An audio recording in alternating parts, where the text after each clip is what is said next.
कड़क आवाज से आप लोग चुप मत हुइए, उसके लिए आवाज उठाएं, क्योंकि ये लोग ना अगर एक बार चुप रह जाएंगे तो ये लोग मनमानी फिर करते हैं और इसी से ये लोग ठगते हैं रुपए और अपना बड़ी बड़ी बिल्डिंगें बनाते हैं। इस वक्त हमारे साथ इटावा की प्रियंका यादव मौजूद हैं, जिन्हें आप जानते तो होंगे, अगर नहीं जानते हैं तो पूरा आपको बताएंगे डिटेल में किस तरीके से इन्होंने सोशल मीडिया पर वीडियो बनाने की शुरुआत की थी और कैसे ये फेमस हो गई। अब सोशल मीडिया स्टार है क्योंकि लंबे समय से वीडियो बना रही थी, तो अब लाखों में इनके फेसबुक और इंस्टाग्राम पर फॉलोवर हैं, जो लगातार लोग जो हैं वो इनको फॉलो करते आ रहे हैं और इनकी वीडियो को पसंद करते आ रहे हैं। वहीं इटावा की एक हॉस्पिटल में जब ये अपने बच्चे का इलाज कराने के लिए पहुंची तो इनके साथ कुछ ऐसा हुआ जिसे सुनकर आप भी घबरा जाएंगे और सोचेंगे कहीं ना कहीं हमें भी इतने बड़े अस्पतालों में इलाज कराने के लिए नहीं जाना चाहिए। आखिर क्या कुछ हुआ वो पूरा डिटेल में आपको ये बताएंगे, तो आप वीडियो को अंत तक देखिए। क्या कहेंगे किस तरीके से आपके साथ अभद्रता हुई है हॉस्पिटल में, जिस तरीके से कल आप थाने में पहुंची थी और पुलिस से आपने मदद की गुहार लगाई थी। मेरे बच्चे को बुधवार को निमोनिया बना था जी। तो उसको मैंने भारत हॉस्पिटल में एडमिट कराया था। तो उसने इलाज चलता रहा, उसी के शाम को उसने जैसे ही एडमिट कराया है उसने ऑक्सीजन की मशीन लगाई थी, तो उसने मशीन टूटी हुई लगा दी थी। हमें पता नहीं था टूटी है क्या है, तो उसका मैं बार बार खुल जा रही थी, तो मैंने बताया कि इसकी मशीन टूटी हुई है, इसको संभाल दो, ये निकल गई है निकल गई है। तो वो बार बार ये बोल रहा था कि ठीक है लगाते हैं, और टेप वगैरह लगा के चला जा रहा था। फिर से वही हुआ, तो फिर मैं गई कि सर ऐसे फिर खुल गया है वो। तो उसने लास्ट में आके ये बोल दिया आपके बच्चे ने ये तोड़ दी है, तो आरोप लगा दिया मेरे ऊपर। तो उसके लिए हमने कंप्लेन करी और नाम लगा रहा था। तो जैसे आपने कल बताया था कि पैसे का भी लेन देन हुआ, जो मशीन टूटी थी और आपसे 1.5 लाख रुपए की मांग की गई, उसके बाद 50 की मांग की गई, फिर कितने तक बात आपकी बनी जब आपको अस्पताल से निकलने दिया गया? उसने बोला था कि 1.5 लाख की मशीन है, आपसे 1.5 लाख नहीं ले रहे हैं, 50,000 लेंगे आपसे रुपए। तो उसके लिए हमने आवाज़ उठाई। 50,000 मैंने किस बात के, क्योंकि मेरा टूटा ही नहीं है तो हम 50,000 किस बात के देंगे। तो उसको मैंने एक भी रुपया नहीं दिया है और हमारा पूरा उसने माफ़ी वगैरह मांगी है, हमने पुलिस बुलाई थी और थाने गया था पकड़ के। तो पूरा इतना गंदा वहाँ का हॉस्पिटल है ना, तो कोई भी जैसे जाता है ना तो उस पर आप लोग नज़र रखिए, टूटा फटा लगाता है सामान को, तो देखिए, और मरीजों के ऊपर आरोप लगाता है कि ये टूटा है। तो बहुत ज़्यादा गंदा है, उसका बोलने का भी तरीका बहुत गंदा लगा मुझे, लेकिन बाद में वो आया रास्ते पे। पर हाँ। तो जिस तरीके से आप हॉस्पिटल के अंदर रही, कितने समय तक वहां पर आप अंदर रही और किस तरीके से बातचीत आपसे की गई, क्या कहा गया यही था? यही सब बोलता था डेली। कंप्यूटर वगैरह आते थे, भेजता था वो कि आप 50,000 रुपए जमा करो, 50,000 मशीन टूटा है आपसे।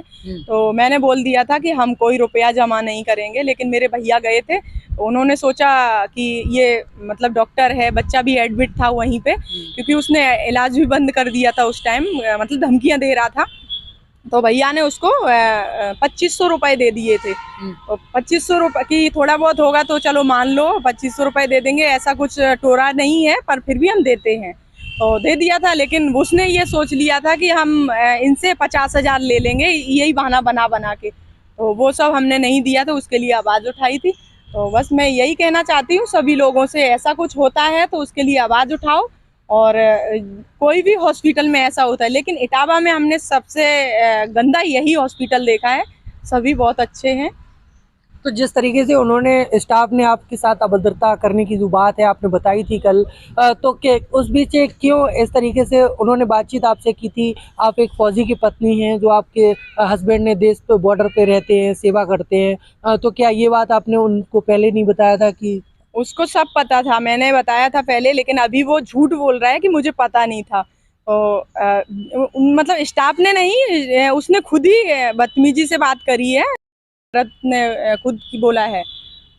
जिस तरीके से आपका समझौता अब हो गया है, तो अब तो कोई कार्रवाई की आपकी मांग नहीं है? नहीं, अब कार्रवाई का कुछ बस और लोगों से हम बोलना चाहेंगे, अगर वहाँ पे जाते ऐसा कुछ होता है तो आप लोग इसके खिलाफ ज़रूर कार्रवाई करें।